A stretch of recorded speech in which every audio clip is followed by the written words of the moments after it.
Yes. Did you get a chance to go through it? At least summary sheet, at least first page. I actually just scanned through it. I didn't really read it through, Okay. uh, but I just went through like the broad topics. Okay. Good. Good. Good. No problem. You just go through it as you go. You know, if you get the time to read, and so that will help you to understand what is what and what is not. In case, I mean, it will basically a reckoner kind of thing where you will able to recollect what has been covered into the ground classes. Okay. So Sure. Sure, we'll yesterday, do that. yeah, yeah. Yesterday we have done the stakeholders and their laws, drone rules 2021, then basic principles of flight. Then we talked about the ATC procedures, and then fixed wing operations and aerodynamics. So, in fact, we are supposed to complete 6 modules in a day. We have completed only 4 modules. So no worries. The remaining modules are not such a big modules where where we required more time, we have spent more time over there, and wherever is not required or not as of now so important, probably will not take much time on that. Okay. So out of the yesterday's topic, from the respect to the drone rules, I told you about the part number 5, okay, which is the most important, which talks about the operation perspective. Rule number 21, rule number 26, penalties, all important points. What are those are required? Those are required to be understand category classification. Again, an important part of it, uh, not that difficult to remember or understand. Then ATC procedures. Then we talk about the basic principles, like how actually or what causes the aircraft to fly in the air, or how does it the flying motion happens. The Bernoulli principle and Newton's third law. All those important points which we need to know from it. Okay, we've seen the basic principles of fixed wing, which is actually using the Bernoulli principle. It needs a runway. If it is a smaller, it could be hand thrown or it could be catapult also. Okay, or probably a bigger fixed wing drones like Predator drone would require a runway to take off and land at location. Okay, so now we are starting with the rotorcraft operations, which is most important part with respect to our training, where we are talking about uh, small class rotorcraft RPAS training. Okay, along with it is specified, it is VLOS only, that is visual line of sight. Okay, I hope you are able to see the screen. Yes, yes. Okay, good. So rotorcraft operations and aerodynamics. Yesterday we did fixed wing operations and aerodynamics. So now today we are doing the rotorcraft. This is important topic with respect to our training. Okay, so what is the basic drone overview? Types of multi-rotor drones, quadcopter anatomy and terminology, inner electronics of drone, and then applications of the rotorcraft drones. Okay, so what is drone? Drone is a aerial ground or underwater vehicle without a human pilot on board. So it could be flying in the air, or it could be on ground, or it could be an underwater vehicle also. All these are called as a drones only nowadays. So more or less, earlier we only used to think that drone means only the thing which flies in the air, but anything which is vehicle which is moving without a human pilot on board is actually a drone. It is also known as unmanned aerial vehicle UAV or remotely piloted vehicle RPV, or the entire system. I mean, not only the vehicle but even the your remote control or the control station. Everything, when it is called unmanned aircraft system. So whenever the word system comes in, it's not talking about only the vehicle part, but even the controllers. The remote control could be, or the ground station, what from where we are controlling the vehicle. That entire thing is called unmanned aircraft system or remotely piloted aircraft system. Okay? This we are talking with respect to the flying drone or the aerial vehicle, what we are calling. Okay, so again, more clarification. RPAS. RPAS means RPA, Remote Piloted Aircraft, and the GCS. Okay, so whenever we say RPAS, remember that it is not only the vehicle, but even the ground control station or even the remote control is part of that system. Okay, so how does drone works? It may be remotely controlled by a human operator, which we normally called as RPAS, or it can fly autonomously with the help of onboard computers. That means you have a ground control station from where you will define the path and everything, and then based on your mission control plan, you will actually fly the drone, or the drone will take the commands from the ground control station and then fly according to the flight plan, and then return back to the base or whatever the you have planned the mission. Accordingly it will perform. Like, there are drones which have been performed to carry on like crash kind of thing also, like you have seen in Ukraine or those locations where they program the drone in a such a way that it will crash on the particular target, maybe a tank or maybe on the enemy location or any battlefield location. Okay, so that way it can be also programmed for autonomous flying. So we have multi-rotor drones. So rotor craft with more than two rotors are always called as a multi-rotor drones, further classified based on the number of rotors. So if you see three motors, it will called as a tricopter. Four, it is called quadcopter, which is most famous and mostly used drones. Then you have a hexacopter with six rotors or six motors, I would say. And then you have octacopter also, where you have total eight motors along with the propellers. Quadcopter are the most popular and widely used variant because of the size and the stability. So in quadcopter, basically, when you have four motors and four propellers, you have better stability compared to tricopter or to two copter or two motors only, by motor kind of called. Hexacopter is basically you have more motor. The more the motors you have, the more weight to ratio or pulling up the more weight is possible because the thrust of each motor is added to the frame.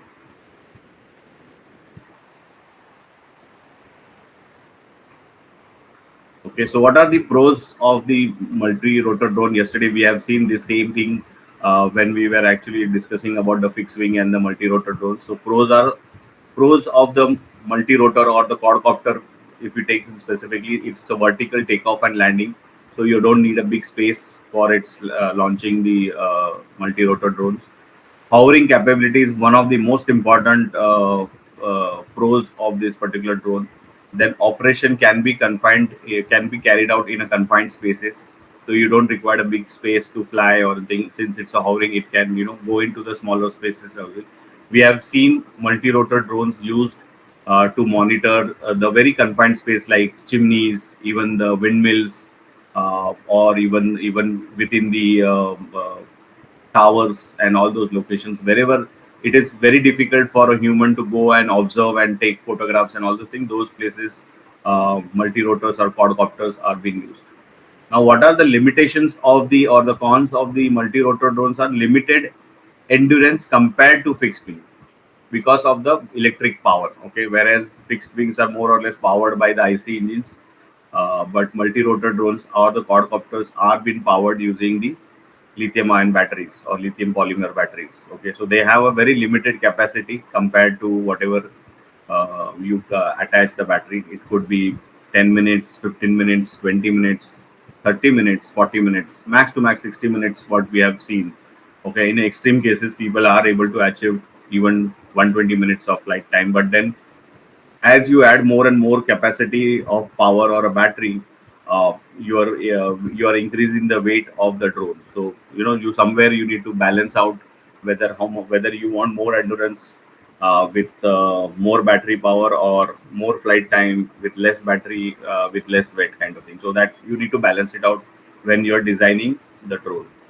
Okay, very less chance in recovery in case of motor failure. So if you see quadcopter, if even one single motor failure, the drone will become unbalanced or it will be very difficult to manage and all thing, and it will may result in crash. Okay.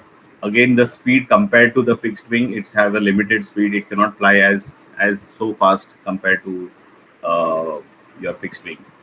Okay, that's why it cannot perform high altitude long endurance, because the speed as well as the power what it can generate is not suitable for carrying out high altitude long endurance kind of missions. Okay, so that's the limitations. So when we are talking about fixed wing and the multi-rotor drones, we should understand which type of drone to be used where. Okay, like as we said, if you want to cover a bigger area, larger area, uh, probably we might have to consider fixed wing. But if we are working in a small space of area or small location and within a limited space also, in that scenario, probably we should look for going for multi-rotor or quadcopter drones.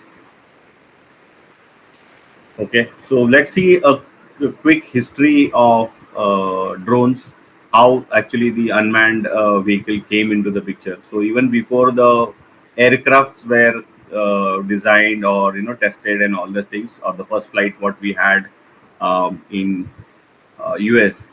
Basically, before that, Austrians basically created a hot air balloons, and they attacked the Italian city with the timers attached to the belly of the balloon or the basket of the balloon, where there were explosives attached. And basically they have just done a rough calculation, like once you launch the balloon, based on the wind it will fly into the particular direction, and it will reach a city, Italy, Venice, in certain period of time. And then probably once, roughly estimation whatever they have done it based on that, uh, there was a fuse which was created in such a way that a timer fuse was there, so which will actually drop these explosive bombs continuously on the city over there. So this was done by Austrian in 1849. So that was the first introduction of unmanned aerial vehicle. Again, this was for military activities, or defense kind of activity, or attacking the enemy territory and all that things. So how the evolution of the drone has gone through. So it's, as I said, 1848 it started with the Australian using bomb-filled balloons against the winds, and then by 1860, Nikola Tesla actually demonstrated the use of radio waves to control the a boat, uh, okay, in New York, and that's how this radio communication and the remote controller come into the picture. So both of these technologies were merged into one, and then used for different activities. So even during the World War, Japan has used these balloon concept against USA. So they used to launch a balloons which will go over the California, Las Vegas location, and then probably drop. But fortunately, or I would say unfortunately, none of the balloons were able to succeed or reach their destined target, because flying the balloon over the Pacific Ocean, and the current of the wind and all the things was not able to take the balloons at the destinated locations. So they are more or less, either they are lost into the sea, or they could not reach the right amount of the locations. Okay, more important about the, or more application of the unmanned aerial vehicle was during the World War II, since we were able to master the both the radio control things as well as the flying of the aeroplane. So lot of aeroplanes which were initially controlled, like remote control vehicles, and they were targeted to the enemy locations or the enemy hideouts and all those locations. Okay, so that's how you see unmanned aerial vehicle was primarily adopted into the defense and by the military purposes and all the things. Uh, Post World War II, during the Cold War and all the thing, lot of testing, lot of development has been taken up, again from the military perspective, since making the drone and making the aircraft, all that things is not of the reach of a common man or the civilians and all the things. So most of them were applied for military purposes. Slowly, different segments like weather monitoring people and climate studies and all those people started utilizing this concept of unmanned aerial vehicles. And then somewhere in 1999, we had a Predator drone. It was earlier a name, different name. So we'll see the subsequent slide what it talks about. So, but that is the current drone, what is being very, very extensively used for the military purposes. However, so if you see by end of 2000 or 2001, beginning of 2001, that is the space or that is the time when actually people started looking for towards the drone or the quadcopter actually came into the picture because of the availability of the components like BLDC motors and lithium polymer batteries and all those things, and remote controls which were used for aero modeling people. So all these components where people started building the quadcopter drones kind of thing, and they were primarily initially used.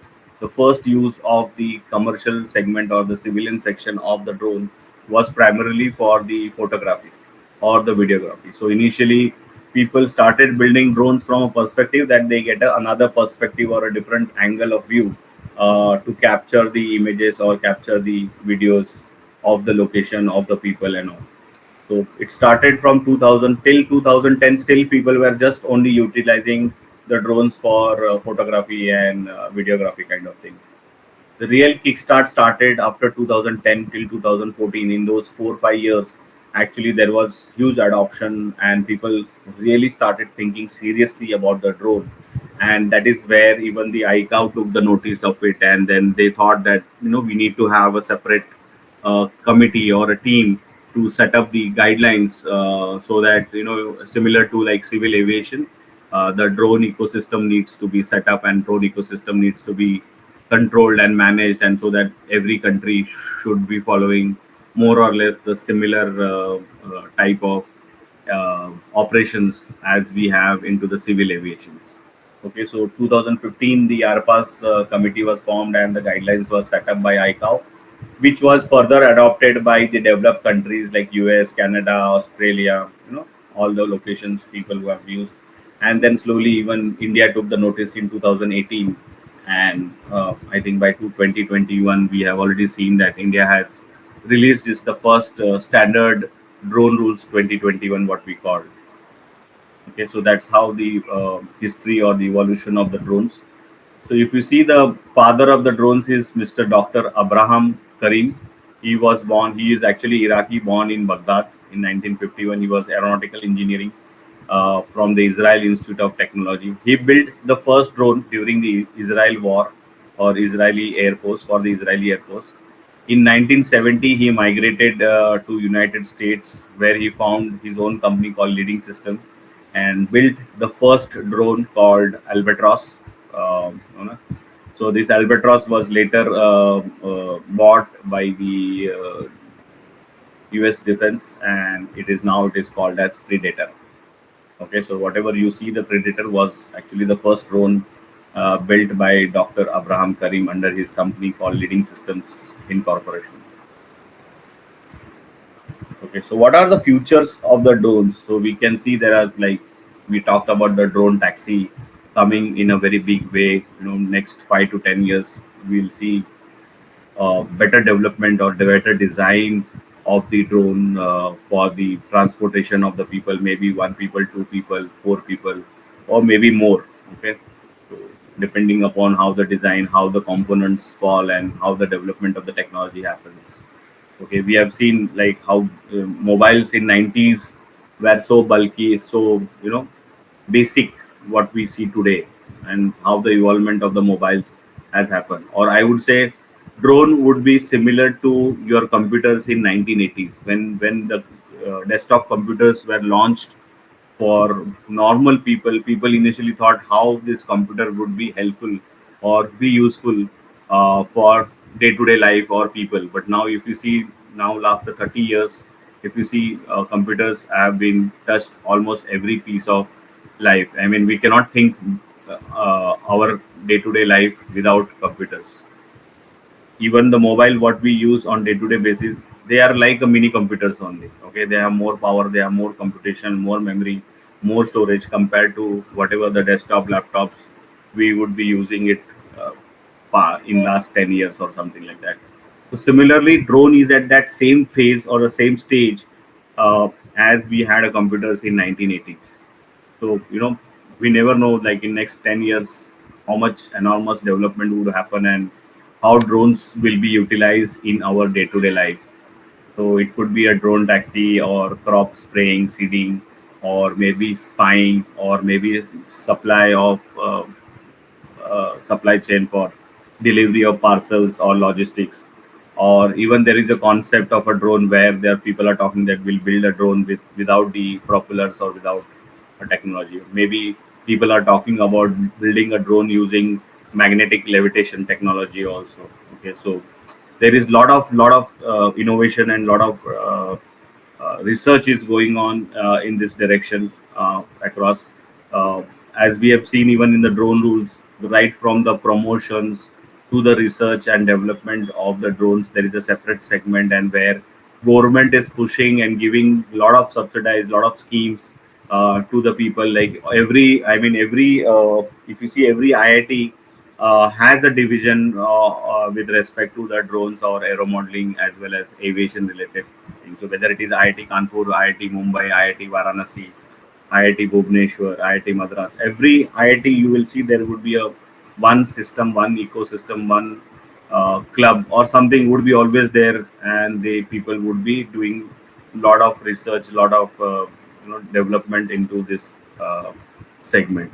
So in next 10 years, we'll see enormous leap or breakthrough into the drone building, drone design, and utilizing it for our day-to-day life. Okay, so far any questions on the drones?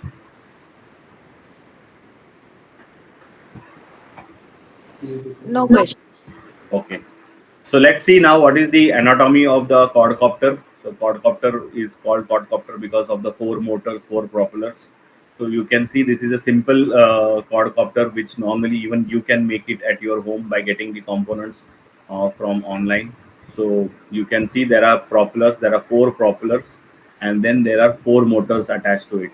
Okay, on the arms. So there are four arms, four fiber optics or fiber, not fiber optics, fiber frames are there, and then you have something called ESC, okay, the electronic speed controller, which actually controls the speed. So whenever there is a signal sent to ESC, based on that signal, it will give the power to the motor, and accordingly the the propeller will spin with required rate of speed. Okay, then it has a first person video camera which gives you the first person view on your goggle or on your LCD panel. Then you have a brain of the drone which is called as a flight controller. It could be different modules would be available. It could be a Pixoc flight controller, or it could be DJI NASA flight controller, or maybe there are a lot of other things, but mostly used or widely used globally is Pixoc. Okay, then you have a receiver which actually gets the signal from your remote and then sends the signal to the flight controller. Accordingly, the flight controller will give signals or send information to the respective ESCs, and accordingly the ESC will convert the signal into the power what is required to transmit to the motors. Then you have a camera with a gimbal, okay, which actually captures your footages with respect to the photographs or videographs. And then you have a lot of other sensors also which are required for making the drone more stable when it is flying. Like it could be a telemetry sensors, or it could be a GPS signals, or there could be an IMU, and that is inertial measurement unit, which gives you the speed of the drone. It tells you the even the height or the altitude of your drone, or it will tell you what heading it is showing, like the compass heading north south directions, what it will communicate to the flight controller. So there are other components also which are equally important for successful building the drone. And the most important aspect is the stable frame. Okay, but if you see, these are just components put together and built. But these are not really an aerodynamic drones, I would say, because these are just an open frame, and using the Newton's. So propellers are designed using the Bernoulli principle. You can see the shape of the propeller, like a airfoil section. whereas the drone, which when it flies, it's basically utilizing the Newton's third law. So and it generates the push of the air downwards. Since it is pushing the earth downwards, earth cannot be pushed by the small drone. So at end of the day, the drone has to lift on its own and fly in the air. Okay, so that's how the mechanism of the drone. So lot of students, I mean, we have a separate course called drone technician course. People would come and build their own drones, and then they fly, they configure and they fly their own drones also. Okay, so let's see in detail each component. Propellers, which actually converts the rotational motion to a thrust. So there are two types of propeller. One is pusher and the puller. So you might have seen a lot of time, especially in DJI drones or any other drones. Sometimes the motor and the propeller are, upward direction, or sometimes they are in a downward directions. So whenever they are in upward direction, it is called as a puller props. Okay, that means it is pulling up. Or whenever they are pointing downwards, towards the ground, then it is called as a pusher. Okay, so based on their position and the orientation of the propellers and the motor, they are called pusher or puller props. Okay, now normally pusher we say clockwise, puller we say counterclockwise, based on the position again.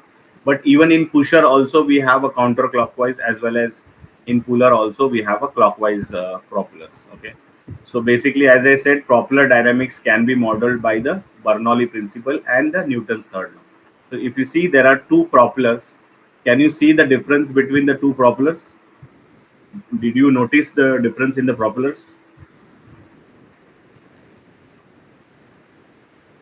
Yeah, at the center where they get fixed to the yeah, Motor. where motor. Yeah. Yeah. But what else? Not about the center. What else difference you see it? Are they same? No, How they are different? it's the angle of the propeller which is on the left and the right. The angles are different from the center. So if you see this motor, see this propeller first. Okay. This propeller, can you tell me where is the leading edge and where is the trailing edge? Leading edge is on the right and trailing is on the left. Not that way. You just see the one side of the part, only Okay, one wing. So one wing. yeah, this is one wing. This is another Okay, wing. Okay, two wings are there, no? If there are three wings, then there will be three. This is two so the wing. leading edge will be the broader side, I feel, and the This one, tapering end is the trailing edge. yeah. So this is your leading edge. Okay, this is your leading edge, whereas Hmm. this is your trailing edge. Okay, Hmm. you can see my cursor movement, right? Yeah. Okay, similarly for this, if you see here, this is the leading edge. Okay, and whereas the backside is the trailing edge. So this I will show you practically also. You will also see it practically. This will become more clearer. Now if you see this propeller is called as counterclockwise propeller, whereas this propeller is called clockwise propeller. Am I right or wrong?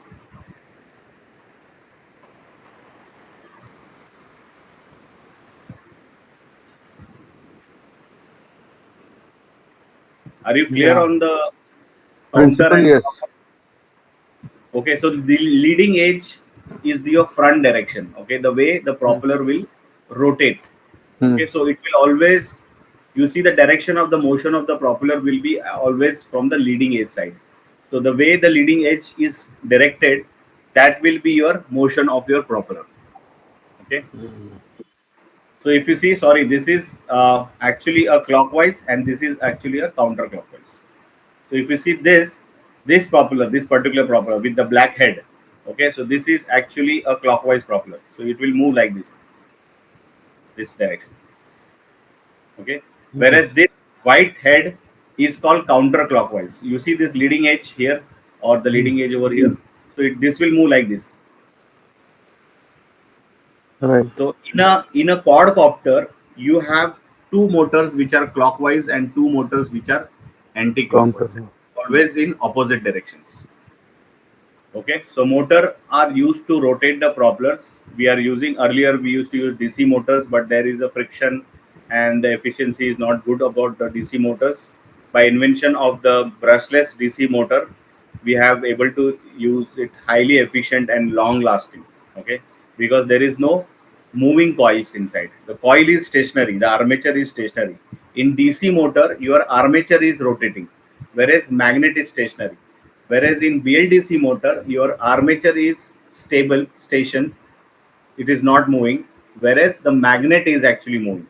Okay, so magnet is moving across the coil, which causes the smoother operations of the motor, and you do not have any friction into it. Okay, so the key parameters to focus is the motor speed, thrust value, compatible ESC, and compatible battery. So whenever you are decided, or you are trying to build a drone, or you're going to replace the motor in case of some problem or anything, you need to see what was the parameters defined on it. Okay, so there would be a motor speed, thrust value, compatible ESC, and compatible battery. So whenever I'm designing a drone, I take the motor. Based on that motor only, I can use the compatible propellers, compatible ESCs, and based on my ESC, I will have the compatible battery to power that ESC or that particular motor. Okay, that's how you design your drone. Okay, so whenever you are designing the drone, the first thing what comes to your mind is the motor and the propeller. These are the two important aspects which will actually give you an idea about how much thrust each motor is going to generate. So if you have a quadcopter, so the thrust will be multiplied by 4. So let's say whatever the thrust it generates, let's say and thrust is measured in a newtons. So what we'll say, let's say 10 Newton of it can generate. Or I would say very simple, one motor is able to pull the weight of 10 kg. So 4 motor collective will be able to carry how much weight? 10 into 4. So that is 40 kg of weight can be pulled by the 4 motors. Okay, that's how we can imagine, or we can think about it. Now as we see that the motors are there, motors needs to be having a controller or something like a regulator, what we have in our house, the regulator which controls the motion of the fan. Similarly here there is a regulator or the speed controller which is required for motion of the controlling the signal and powering the motor, so which is called ESC. Okay, electronic speed controller, which is used to vary the motor speed with precision. So it can precisely send a signal and convert that into the rotational motion, which will control your motion of your drone. So can control the direction of the rotation of the motor either clockwise or counterclockwise. It can also act as a dynamic brake. That means if you want to stop the movement of the motor at the given point, so it can work like a brake also. So it will stop immediately the signal. Okay. Then it has battery eliminating circuit for powering the flight controllers and receivers. So there are I mean, bigger ESCs are very complex, and there's in which actually have such a type of circuitry that it can even power the flight controllers and receivers on the drones. Okay, we talked about the flight controller autopilot, the brain of the unmanned aircraft system. It helps in flight stabilization, navigation, and fail-safe redundancy. Most common flight controllers developers are AERODYNAMICS. So AERODYNAMICS has developed this Pixhawk. So there are a lot of variants of Pixhawk. Okay, you will see this is a basic or the standard Pixhawk flight controller which is available and used by the people. And we have seen that there are a lot of variants have been developed by AERODYNAMICS and the subsequent companies. Like there is Pixhawk Cube is there, Pixhawk Orange is there, Pixhawk White is there, or even Pixhawk multiple, I mean different colors with different combinations of features have been come up into the market. Like there are one Pixhawk which was specifically designed for agriculture drones. So it has additional connectors which actually controls the motor pump on the DJ on the drone. Okay, which actually controls the flow of the pesticides when in the flight. Okay, then there are a lot of other, like DJI has N3, NASA, M-Lite, NASA, MV2, K3, different even controllers are available from DJI. Then we have seen a lot of customized flight controllers are also has come up. People have derived or made their own custom type of flight controllers from smaller drones like FPV drones or mini drones to FPV drones to even small, large, small, medium, large class of drones also are there. So basically, the flight controller job is to get the flight once the drone is in a flight to have a stabilization and the hovering capability of whatever it is have, then have a navigation based on the signals and based on your mission plan or whatever the manual controls if you are flying it manually.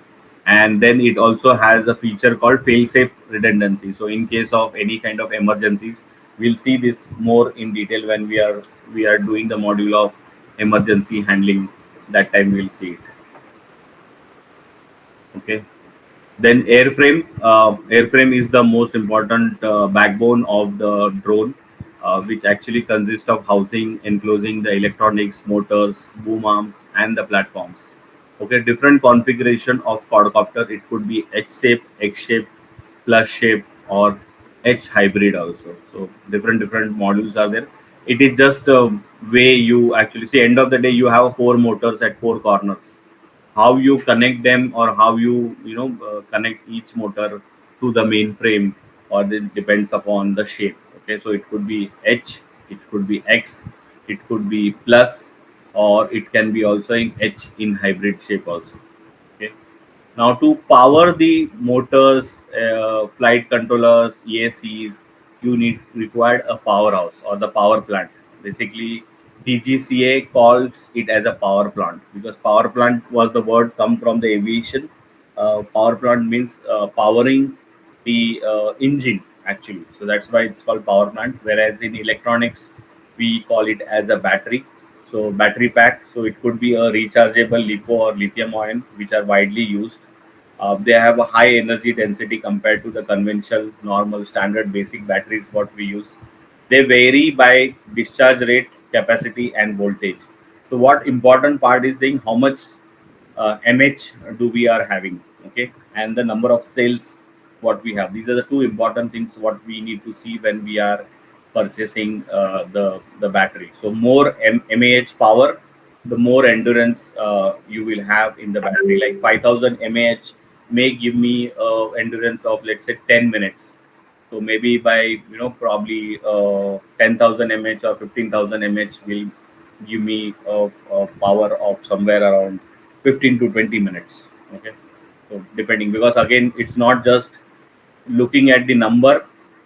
As you increase the number, the size or the weight of the battery also increases, which actually eats up your flight time also, because it has to counter that much weight when it is flying also. So it is not only about the adding the battery with the more capacity. That is the reason why there is a new concept along with the drones in some applications where just to have a more amount of endurance, we are calling or we are making a drones called tethered drones. Okay, so which there is a drone only flying. It doesn't have a battery or thing, but there is a cable which is actually attached to the drone, and the battery or the generator is on the ground itself.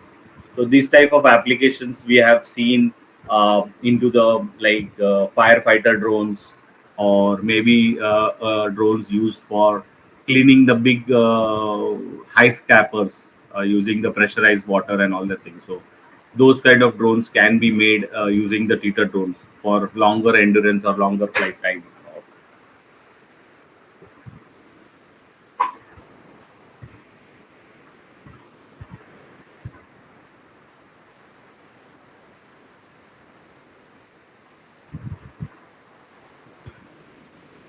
Okay. Then we have camera with gimbal. Basically, it is used to mount the payload, help in stabilization, pan control, and tilt control. So I have one question: since you all have experience of flying the drone and you have used, can I connect a camera without a gimbal to my drone?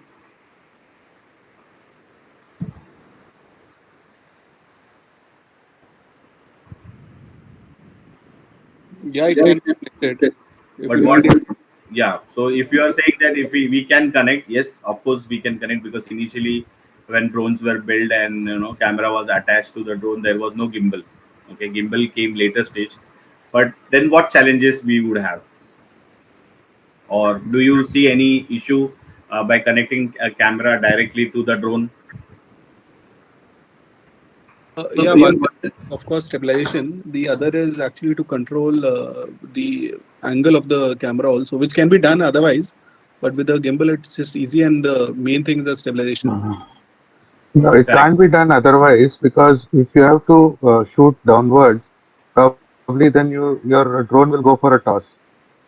It has to correct, be. Then you'll have to again get the drone down, fix the camera in the angle in which you want to shoot, and then again fly the drone. correct, So gimbal correct, is correct. actually a boon in disguise. Definitely, definitely. So whenever initially people have designed the drones for photography and all the things, they saw that using the the motors of the drones, you can get certain angle for your footage, but not as Hari rightly said, that if I want to take a ground photographs, I cannot tilt the drone 90 degrees, okay, which is very difficult to stabilize and control the drone in that scenario. So maybe I have to land a drone, again change the angle of my camera, and then again fly. So which is actually probably a waste of time, and I mean I would be wasting my flight time and all that things. So in that scenario, gimbals comes a very handy. So when gimbal is attached, my dependency on the drone gets almost zero. So my drone is only used for taking the payload in the air, whereas all the angles or the change in the footage, the way the footage I wanted, the way I wanted to capture the entire whatever I planned based on my shooting, I can do it entirely based using the gimbal and the camera along with. So there is no dependency. So only my drone needs to be in air, hovering at a particular angle, and then rest of the footage I can control using the gimbal in whatever direction. So that pan and tilt control whatever I need accordingly I can capture. Okay, so that's how the gimbal has come up a very uh, handy when we are talking about capturing the footage. I mean, whether it could be a RGB camera, or whether it could be for thermal camera, or even in that case for LiDAR also, or any other like multispectral or hyperspectral cameras also. Okay, so when we talk about the drone, the landing stress is the another important aspect. Like we talked about yesterday in type certifications, this is one of the important thing what actually the QCI looks like, how stable is your landing stress or landing gear. Okay, so these are the legs that drone rest on when it is landing or grounded. Comes in a different shapes and sizes as the design of UV. So we have seen different types. I mean, we have even seen a landing gear folding kind of mechanism also. Okay, and then there are landing gears which has even have a hydraulic stabilization also, so it doesn't bumps too much. Especially in the heavier drones, we have seen people have introduced hydraulic landing gears also. I mean, it just reduces the shock ups because of the weight. Like when we are talking about the cinematographer kind of drones, or even the high payload kind of drones, especially into the medium class of drones which are more than 25 kg. Those segments we will normally see the landing gears more was designed not, I would say, aerodynamically, but to absorb the shock when it is landing. Okay, and then the folding landing gears are basically useful when we have attached a camera and we wanted to take the 360-degree view, rather rotating the drone and utilizing the battery. I would always prefer to make my gimbal rotate into the 360 degree and capture the entire panoramic view of the location or whatever the footage I'm trying to capture over here, right? Okay, so as we are building the drone, yesterday we talked about the spectrum, anti-spectrum. So radio controller transmits the input given by the pilot, the remote control which sends the signal to the drone. It sends the signal on 2.4 gigahertz band. Okay, we have seen this in the spectrum band also. The communication link preferred frequency in this device is 2.4 because of the max efficiency. Okay, so all your transmitters actually are binded. I mean, it is not only on this particular frequency it is sending yes, of course it is sending, but there is a binding is happening. So you would actually normally, if you do not have a one-to-one binding with respect to the receiver and transmitter, anybody would bring another second remote controller and can control your drone. Okay, so just to make sure that that doesn't happen, they have been binded for a specific uh, pair. Okay, the transmitter and receiver. That is what is again the requirement from the DGCA from the security standpoint also. And then your video transmission preferred frequency is 5.8 gigahertz, as it provides the noise free and the best quality video signal. So that's why we have seen this is the frequency on which the communication happens. One is your basic radio controller happening on 2.4, and your video transmission is happening on 5.8 gigahertz. Okay, so these are the two frequencies we should be knowing and which the communication is happening.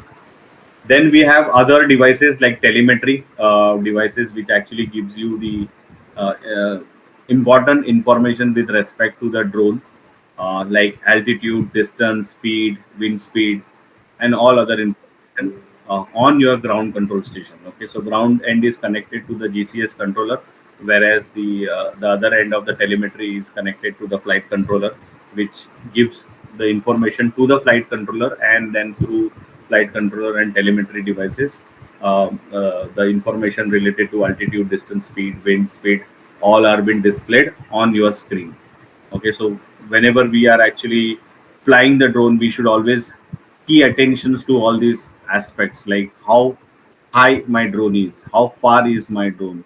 Okay, at that point in time, what is the speed at it is flying, if it is moving from one location to other location, and then what could be the wind speed, what could be the temperature, what could be the battery life remaining. So that these are some important points which we need to keep on monitoring and needs to be displayed on your screen on regular basis. So telemetry is basically devices which used. Okay, and then again dynamic updations of the flight plan and any change in the mission is through telemetry devices. Okay, now there are some components. We talked about this mandatory safety features, what we talked about. So even as we see that BVLOS rules are going to get released by DGCA in some time now. So again, this strobe lights is also one of the things, because under BVLOS condition, you will be flying drone even in the night conditions also. So during that point in time, you should know, or from a safety perspective, people should know wherever the drone is flying. So you see, already the DJI drones are already having the strobe lights. Similarly, even the drones which are getting now type certified drones, they most of them are already having the strobe lights. Okay, even the motors or the arms, they already have the strobe lights connected to them, or there is a module which has been connected to either to the arm or to the motor, depending upon the way you have built or designed the drone. Okay, so it could be a simple LED, it could be a simple strobe lights, or different colored, like even you can use a different, in a daytime you can use a different colored arms also, which will help you to understand, or maybe a reflective material, like a radium material you can use, what we normally use in car or bike, just to make sure that people are aware of the drone flying and all. Okay, a lot of people I have seen, they have put LED strips also around the drone, so just to know. But then too much of LED strips or too much of LEDs is also going to consume your battery life. Okay, or valuable battery power. So we need to know how much LEDs to connect on the drone. I have seen one of my student had made a drone on a circular pipe. Okay, he has connected 6 motors to a pipe, and around that entire pipe, he has put a LED strip. So visually it was very good, since he was just trying to learn build a drone and all the things. So for him it was like a fun kind of thing, but it was not really a practical application when you are actually building a enterprise drone for some kind of application. Okay, we talked about ADSB yesterday. It is called automatic dependent surveillance broadcast.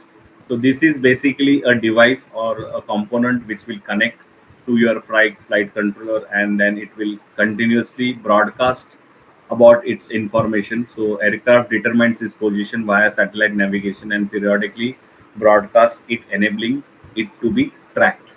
So this will come into the picture when we have the UTM ecosystem ready, and it makes that every drone needs to be equipped with ADSB device. So all the civilian airplanes are having this ADSB enabled feature. So that's why they are able to broadcast about their location to the ATC, and then ATCs are able to track the aeroplanes. Okay, so this is key to the air safety. Real-time ADSB is now for the air traffic control or weather and flight information services. So these are basically ADSBs are used by the people who are actually flying drones for probably maybe in defense missions, or maybe for weather missions or any climatic studies you are doing, all this kind of information. But this will come into the civilian drones also in some time. I think not very now. We are not very far from getting this also in our day-to-day usage of the drone. Okay, so this will actually help everybody to track every drone which is there in the air. Okay. So apart from the flight controllers, there are other components there in the drone. So like we talk about the microcontroller is the brain of the flight controller. So flight controller is a total big device or a big component of it. So in that there is a microcontroller which actually gets all the inputs, not only from the flight controller but even from the other sensors. Like it could be a GPS sensor, it could be IMU sensor, it could be altitude heading reference sensors, it could be even the monitoring of the battery levels, monitoring of the your let's say we talk about the spraying tank in the agriculture drone. So it will monitor, there would be a sensor to maintain the level or the amount of fertilizer available in the tank, because based on that it will do the computation of whether it should fly or not to fly the drone. So moment you empty your tank or you are on the verge of emptying the tank, it will stop its operation and it will come back to its base for refilling again. So again you refill the tank with the fertilizer and say resume. So again it will go and it will resume from the point where it has stopped spraying. So from there again it will continue further till the tank is empty. Okay, becomes empty. So those sensors would be there. So there are different sensors would be there. One is like altitude and heading reference, so which tells where the aircraft is moving, in what direction. Okay, so this will actually gives the signal about whether it is doing a roll motion or whether it is pitching forward or backward, or whether it is performing the yaw motion. So the orientation of the drone is known by this small device which actually tells about the altitude and the heading reference system. Then we have IMU. Basically, it is an inertial measurement unit. It's an electronic device that measures and reports body-specific force, angular rate, again the magnetic field surrounding the body. Okay, it incorporates accelerometer, gyroscope, compass, and magnetometer. So there are different components available in IMU. So if you see DJI is very stable drone. Why DJI is very stable drone? Because instead of having one IMU, they have put two IMUs in the drone. So basically, it gets the signal from two IMUs, and then there is an algorithm which has been built in such a way. So it compares the both IMUs data, and then based on that, it tries. So that's why we see always the DJI drone, though they are so small and even though so wind and everything, that they are so stable. I mean, by looking at the operation of the DJI drones, you will see they are very stable drones, because the kind of redundancy, kind of inputs what they have put up into the electronics of the drone makes it very stable. So there is a lot of computation is continuously happening within the drone. You may see the drone is very stable, calm, ekdam matlab perfectly flying, but that point in time it is doing lot of computation. That's why you do not get much flight time in the DJI drones. okay, with the battery kind of thing. Still, I mean, your 20 minutes, 30 minutes, you will get it. But if you see that power is utilized for computation purposes, the power is utilized for getting the continuous data from the sensors. So every time there is a computational happening in the drone, which is actually consuming your drone battery power.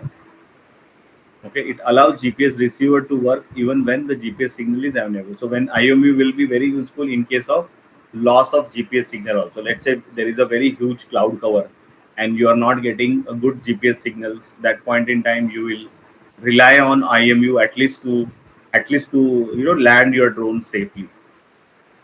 Okay.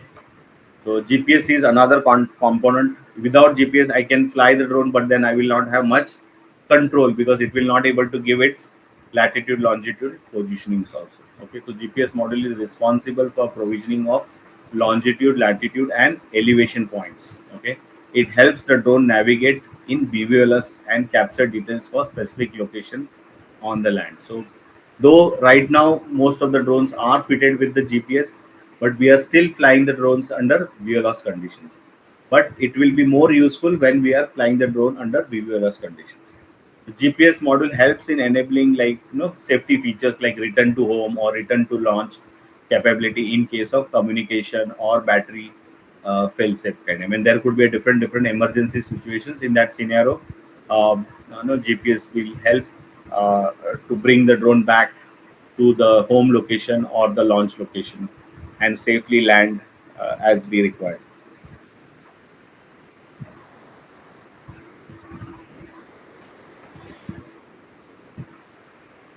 Any questions so far? No. Okay. Then there are electronics like power module. So inputs, like if you see there is a connector which actually connects to the battery. See, battery is just a raw power. Okay, as of now we do not have, apart from the bigger DJI drones or very advanced kind of drones where battery is having a battery management system. But in a normal drones, we'll see that the battery is just providing a raw power. Okay, so there is just a connector which connects and transfer whatever the battery voltage is been designed based on that. It could be 5 volts, 6 volt, 9 volts, 12 volts, depending upon your requirement or the way you have designed your power module and all. So there would be a connector, special connector would be there which will be connecting to the battery end, and the other end it could be connecting to the AC or maybe to PDB, which is a power distribution board. It's basically will have a small circuitry in between also, which provides or measures the current and voltage supplied by the battery and gives that inputs to the flight controller, so that flight controller is aware about the battery usage and the left out battery is there, so that in case of emergency or even in the flight controller programming, you can define that how much at battery I can fly. Like some people can set up a threshold of like 50% or maybe 40%, or some people may define it as 25% or 20% also. So that remaining 20% is required for safely bringing the drone back and landing it safely. So based on your utilization, so it depends. Like in our agriculture drone, we have set it up somewhere around 30-40%, but normally when we are flying a drone, we'll be only flying up to 50% of the battery utilization. So we will be always utilizing only 50% of our battery for a safe flying of our drone and improving the efficiency life cycle of the battery charging also. So we'll be always flying our drones up to 50% max. Okay, and then we'll be safely landing our drones, and then we'll be replacing with the new set of batteries. By the time the new batteries are being connected, the old batteries would be going into the power mode or powering modes. Okay. Sometimes individually you connecting the battery to individual EACs, you have a power distribution board, okay, which is called PDB. Okay, so you will see there are, for this is basically for quadcopter. Similarly for hexacopter also you have a bigger board with 6 connectors on each.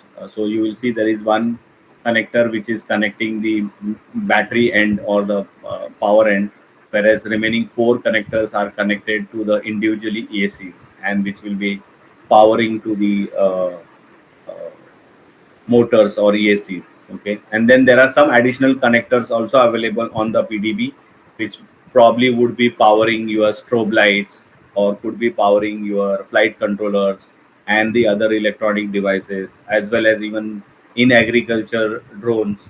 The power distribution board also has a connector to connect uh, the motor pump of the tank also. So motor tank also requires 12 volts, so even that is been given power through the power distribution boards. Okay, so with that we complete the anatomy of the rotorcraft drone.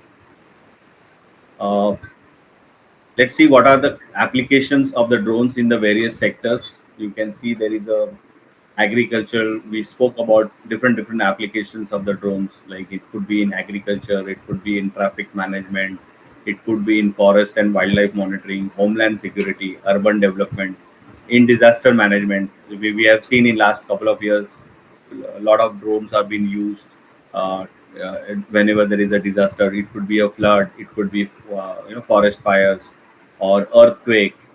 Recently there was an earthquake in Thailand, so I have seen couple of footage where they have taken the footage using the drones, and whatever even relief what is required to be sent. Like I've seen in Raigad last year when there was a flood and landslide has happened, and there was very less chance of delivering the supplies to the people. The people have utilized couple of drones to deliver the food packets to those locations. We have seen recently also healthcare has enormously adopted the drones for delivering the maybe medical supplies or even the organs which are required. Like, yes, I think couple of days back I heard about the within 40 minutes they were able to deliver the cornea of a patient from one location to another location. Okay, again the mining area also we have used drones enormously, because the area at which the mine is covered, it's a very big. So keeping a track, keeping monitoring, or keeping the eye on the mining area and all the things, drone has been very useful as per the people who have used it. So this is again one of the big segment which is utilizing drone enormously in last couple of years. I mean, in fact, in Indian fields, like we have seen a lot of mines where they have set up the guidelines for deploying the drones, because a lot of time we see when the drone goes inside the mines also to monitor and track and do stock monitoring kind of thing. Their different type of drone is required to be designed, because in those areas, especially in the mine areas, you don't get the GPS signals. So in that scenario, you have to use a separate communication and telemetry devices to give the signals or give the position of the drone when it is flying inside the mines.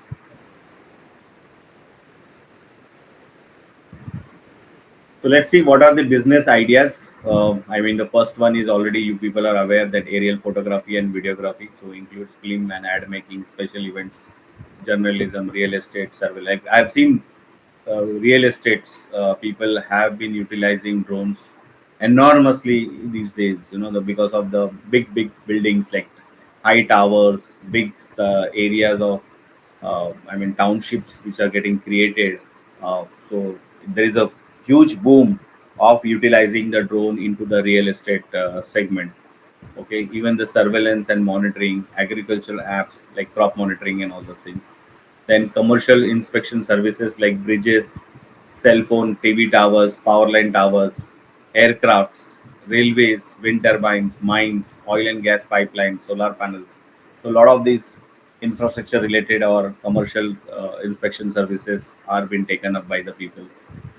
We talked about application of the fixed wing aircraft, basically for survey and mapping services. So again, depending upon the area, whether you will be using a fixed wing or maybe a quadcopter. So if I want to do a survey for a small land of a farmer, probably maybe a 1 acre, 2 acre, or maybe a 10 acre or 20 acre of land, I may use only a quadcopter. But if I want to survey for 100, 200 acres or more than that, or 500 acres of land, then probably I might use a fixed wing aircraft. So again, the survey construction sites for urban planning and development. So if you are planning, government is planning to develop a big city or big location, like maybe a new Mumbai airport, when it was getting planned and all things. So that time, lot of drone footages were captured, just to give a perspective of the aerial view of the location, as well as the new port which is coming up in Palghar area. Okay, the port, Vadwan port, which is going to come. So there also we have seen a lot of drones have been flown to capture the entire location, so that they can do a better urban planning, and if required any displacement of the people or anything required to for building that port, the drone footage have been very useful for them. Logistics is another one of the biggest segment. I would say this would become the biggest application of the drone in the near future. Okay, so already Australia Post, Amazon have already started drone deliveries. It could be medical supplies, organ transfer stations, relief operations, or a simple parcel delivery, or local grocery kind of deliveries also, or food delivery also can happen using these logistic part of the drones. Some more additional UAV ideas could be residential home inspections, like we have seen in US, Canada locations, where regularly you need to do the survey of a big houses or mansions. So check the roof, chimneys, slidings, bricks, and other structures, exterior damage inspection, like big towers. Lot of time the towers needs to be monitored from the outside and all the things. So drones have been very useful, since you don't require any practically a person to be there. You can just send a drone, like windmill monitoring also, or towers monitoring, where they are very difficult, very height, and safety is a major concern in those type of monitoring. Drone has been very useful on that. As we see, the drone are being adopted more and more in our day-to-day life, and for various applications we see more number of drones coming into the ecosystem.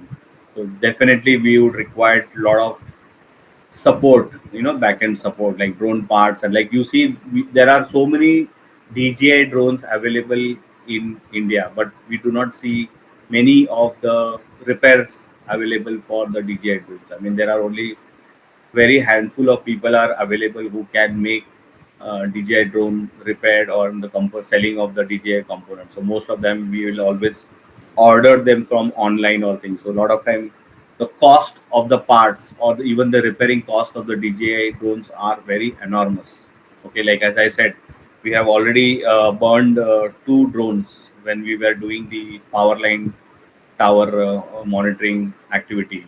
Okay, because of the electromagnetic radiation. So when we took that drone for repair, we were told that my entire motherboard needs to be changed. So the cost of the motherboard was almost coming to two-thirds the cost of the my drone. So that is the reason we have not got them repaired. So we said, instead of spending money on the motherboard and all, we can keep these components of the drones for future, like motors or propellers or anything can be used for further purposes, and we purchase a new drone. Okay, rather going and utilize, because anyway the Mavic was not giving me all the other requirement. So we discarded the Mavic from the usage, and then we used a different type of drones for our power line monitoring activity. Drone aerobatic show. This is again, like in that recent times, last one and a half year, we have seen enormous growth in this segment. A lot of companies have come up. In even in India, we have seen couple of companies which are doing aerobatic shows or display shows or aerial advertisement also. I mean, basically for marketing and display, and you can even do a night show or a drone show for different things. Like people have been utilizing for marriages, events, or even the big events like the cricket matches also, or even any show like whatever you have where you required to publicize or give a different perspective to the audience. You can always use a drone swan technology where you will fly somewhere around 100, 500, thousands of drones, and you can create a aerial image into the sky, into the night sky. Okay. Again, some more ideas, like as we say, we fly the drones, for the aerial photography, videography, the post processing of your photographs or videos or editing. Similarly, for the data perspective, like if you're doing a crop monitoring or you're doing a land surveying or whatever you type of data you are capturing, based on that, you may have to do the data analytics. So, analyzing and processing various forms of data, projecting trends, patterns using present data and presenting it to the data. So like when we were doing the power line transmission project, we used to get a lot of footages, like almost per tower we used to get 500 photographs and almost like 1 GB 2 GB of video footages. So every tower, like imagine if even in a day I'm doing 10 towers, see how much photographs I'm going to have it. And then initially we used to do it manually. So as I said, that we got the software company involved because we saw that it is manually or physically it was not practical for humans to analyze the footage or analyze the photographs and find out what are the defects in each tower. So it was a very mammoth task for doing, like, and we were talking about 16,000 kilometers of power line towers. Okay, so roughly around 12,000 towers were there with the BR board. Similarly, we are talking for Odisha power line company also, which is actually Tata is basically a primarily power board over there along with the Odisha government. So they are also looking for kind of activity where they wanted. They have their own team of UAE, but they are only the people who actually knows basic things about it. But they wanted to either train their own people or maybe having a company which can provide this kind of a service where you will fly the drone, capture the footages, and provide them data, and their internal team probably would analyze. But then they realize that it is not practically possible for a human to analyze each photograph and find the defects from it. So then we introduce AI and ML, where we have developed a platform where you just feed per tower the photographs and videos, and within 10 minutes it will analyze all the photographs, and it will give me a data in a PDF or maybe in a tabular format kind of thing.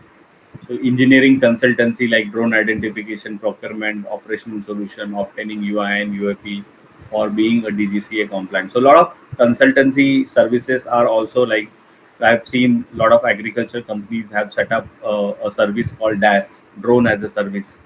Okay, so a lot of people are giving you drone as a service kind of thing. You can book a drone for your agriculture spraying or surveying or monitoring, or whatever application you think that you need. You can take that service from that particular company.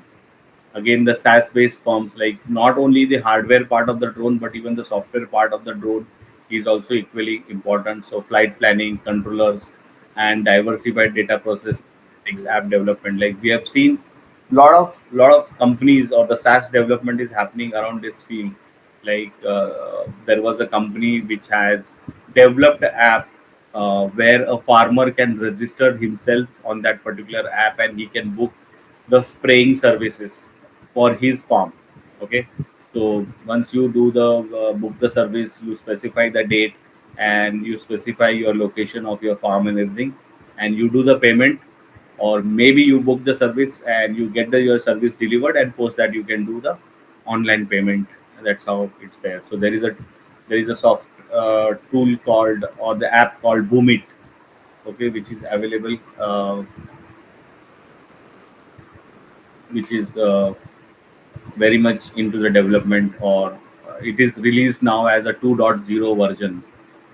So initially they had just basic booking of the farmers, but they have now introduced, you can define your plot, you can define type of fertilizer, what type of fertilizer you'll be using, what how much land of area and all. Based on that, all the calculations and everything would happen, and then it will give a rough estimation to the farmer based on the time and the cost.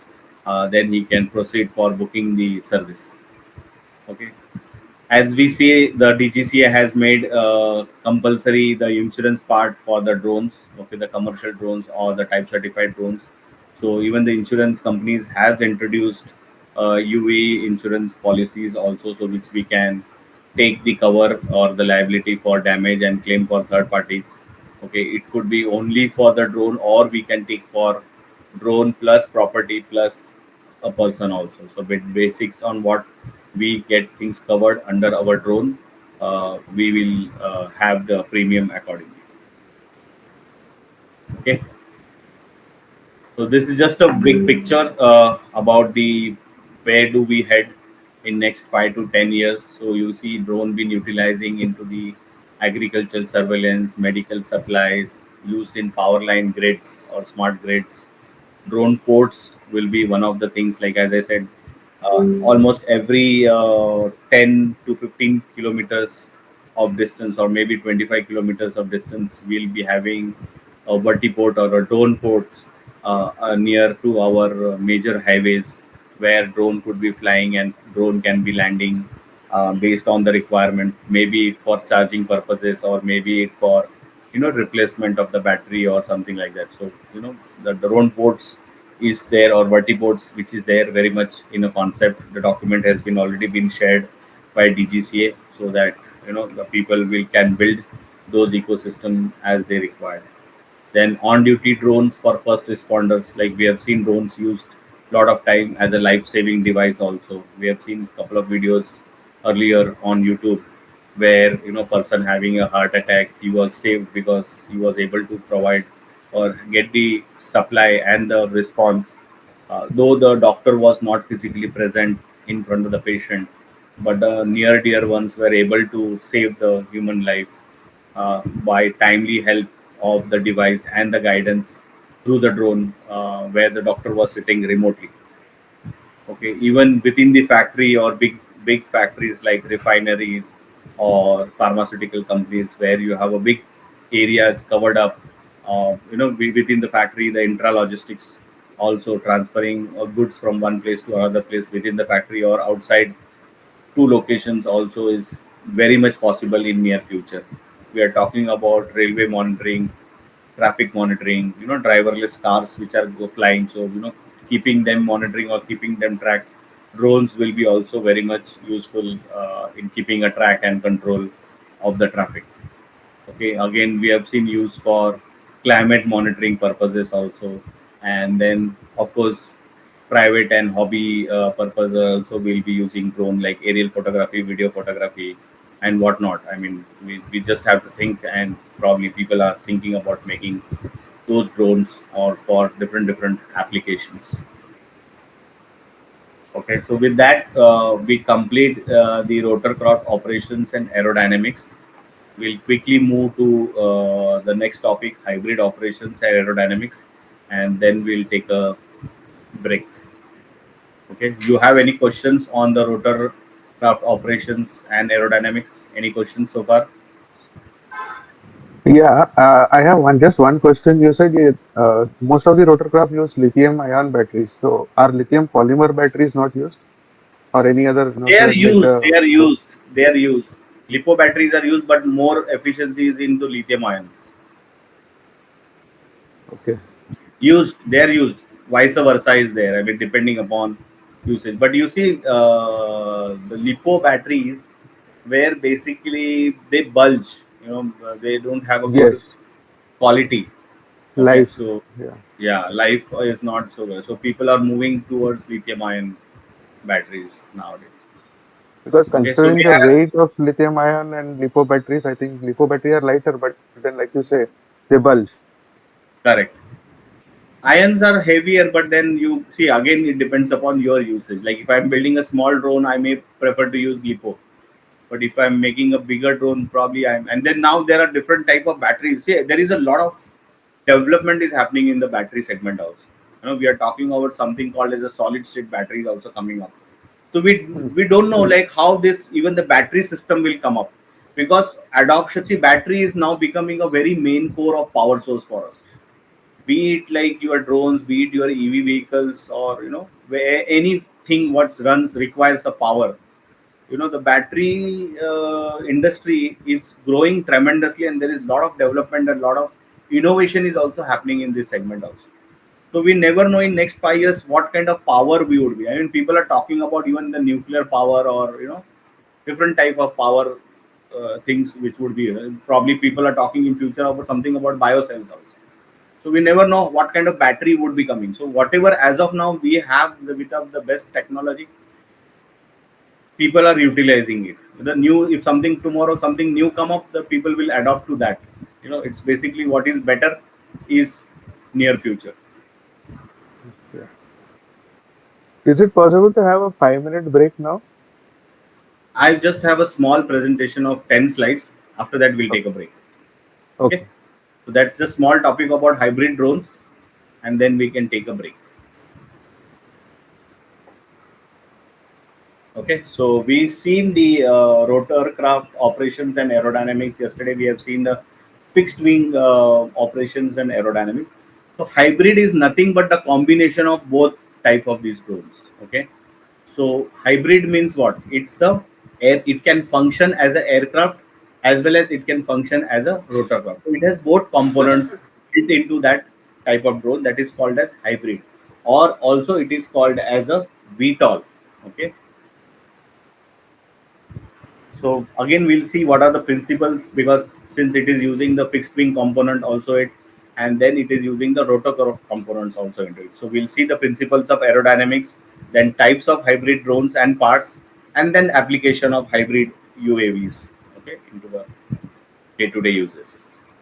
So again, as it is using the components of fixed wing, so it will always have the four forces acting on the drone: lift, weight, thrust, and drag.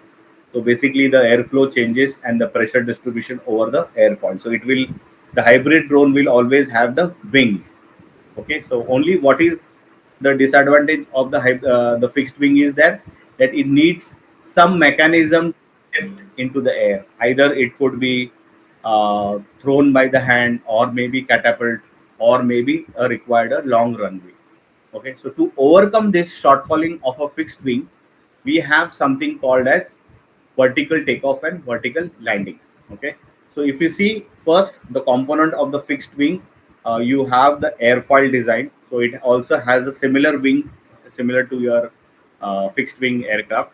So we have seen the airfoil design where we talk about the leading edge and the trailing edge, and then we have a chord line. Okay, the black line is a chord line, whereas the yellow line is a camber line. Okay, so the camber line is basically useful when we are designing the shape of the wing and the shape of the entire design of the aircraft. Okay, the more important is the chord line, because that is where we define the angle of attack, or what is the acceptable angle of attack with respect to the wing.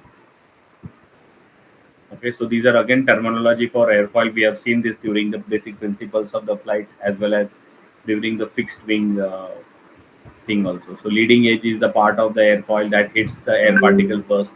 Trailing edge is where the air particle reaches last, or completes its transition. Chord line is the straight line joining the leading and the trailing edge of the airfoil.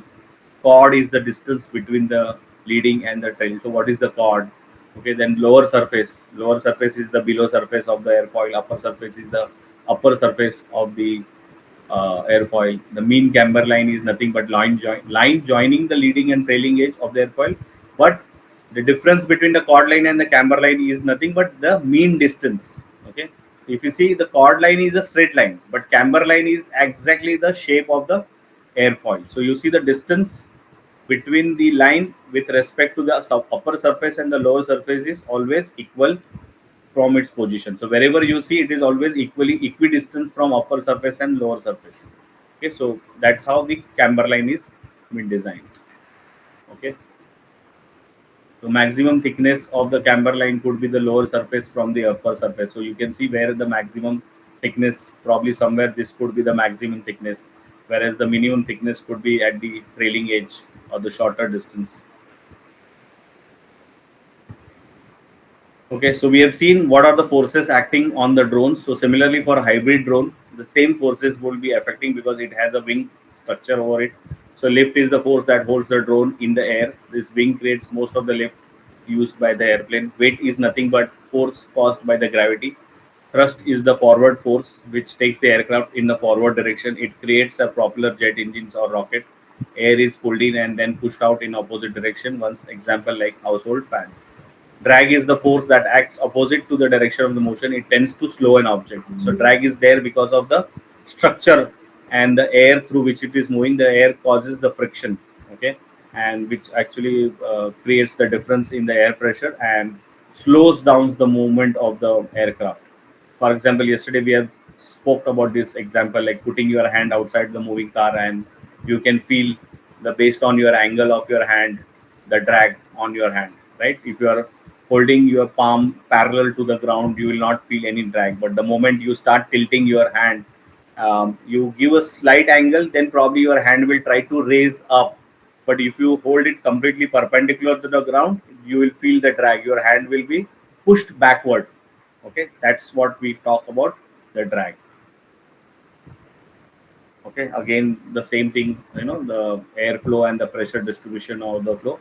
Important is high velocity on the top because it has to cover the larger distance, which results into the low pressure, whereas on the below surface of the airfoil you will see a low velocity but high pressure. So this difference in the pressure on the upper and the lower surface causes the airfoil to lift in the air.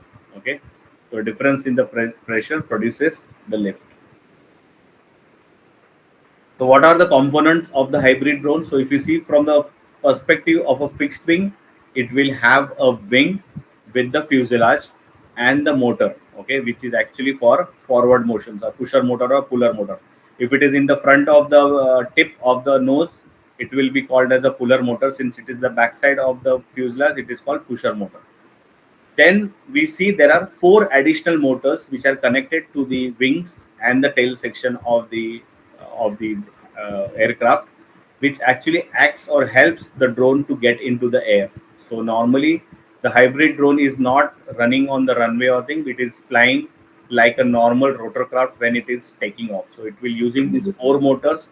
It will take off from the location in a vertical direction and then it will transition as a fixed wing. By that time all the 4 motors will stop working and only the pusher motor will be utilized. So that's how you get the maximum endurance or the flight time using the hybrid drone. So the combination of the fixed wing and the rotorcraft, you are utilizing or you are increasing the endurance capacity as well as the flight time as well as the flight area, okay, of the drone. So you have a wing where we have a ailerons, okay, which converts your the longitudinal movement of your drone. So you actually result into the rolling motion of the drone, whereas your horizontal and the vertical stabilizers at the tail ends will control your pitch and the yaw motions over here. Okay, so there are different configuration of hybrid drones. Like we've seen here, there are 5 motors being used.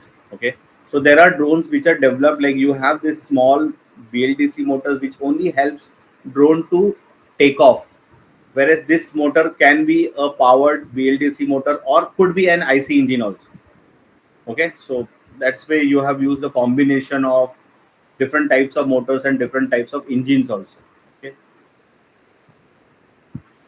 whereas if you see here, instead of 5 motors, here we have only 4 motors. So the same motors which are used for takeoff can be tilted in a such a way that they can be useful in a flight mode also, horizontal flight mode also. So like if you see here, the motors are in vertical direction, they will be taking off and then they will be a transition maneuver. Okay, so that your motor will start tilting and they will become horizontal to the ground and then they will have a horizontal flight motion which will work. It will perform its activity and then when it comes for a landing back, it will again the motor will turn into the vertical direction and then it will safely land the drone on the ground.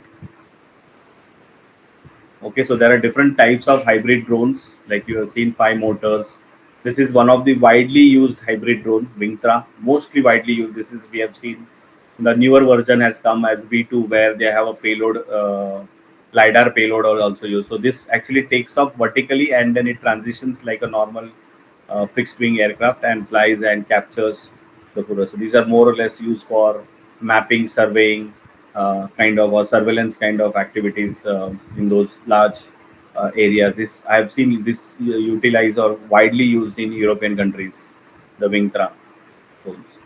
This we have seen that where the motor angle or the propeller angles get changed. So when it is takeoff and landing position, the motors are in vertical directions, and when it is in a forward flight direction or horizontal direction, the motors are parallel to the ground, or they are in a forward direction of the flight path.